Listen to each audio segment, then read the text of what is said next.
आज दत्त दालमिया साखर कारखाना असुर्ले कोर्ले या ठिकाणी स्वाभिमानी शेतकरी संघटनेच्या वतीनं आम्ही सर्व कार्यकर्ते प्रशासनाला भेटण्याकरता आलेलो होतो। या ठिकाणी दालमिया साखर कारखान्यानं पहिली उचल म्हणून 3525 रुपये प्रति टन प्रमाणे जाहीर केलेली होती।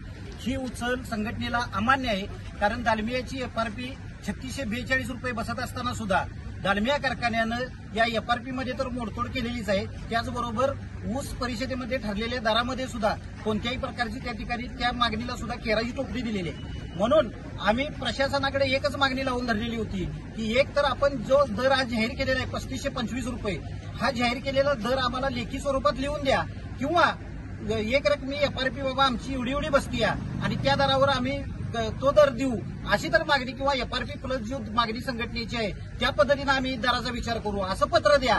तर अशा पद्धतीनं कोणतंही पत्र दिलेलं नाही। दालमिया प्रशासनानं संघटनेच्या या मागणीला दाद दिली नसल्यामुळं आता जिल्ह्यातील सर्व स्वाभिमानी संघटनेच्या कार्यकर्त्यांना विनंती आहे की कुंभ्या साखर कारखान्यांनी एफआरपी मध्ये मोडतोड केलेली आहे, यांना न्यायालयाचा आणि संघटनेचा हिसका दाखवण्याकरता आपण सर्वांनी कलेक्टर साहेबांना घेराव घालण्याकरता त्या ठिकाणी लवकरात लवकर जिल्हाधिकारी कार्यालयावर यायचं आहे। त्याचबरोबर पालकमंत्री महोदयांना सुद्धा घेराव घालायचा आहे। आणि म्हणून सर्व जिल्ह्यातील स्वाभिमानी चळवळीतील कार्यकर्त्यांना, शेतकऱ्यांना विनंती आहे की आत्ताच्या आता ताबडतोब आपण सर्वांनी जिल्हाधिकारी कार्यालयाकडे निघून यावं।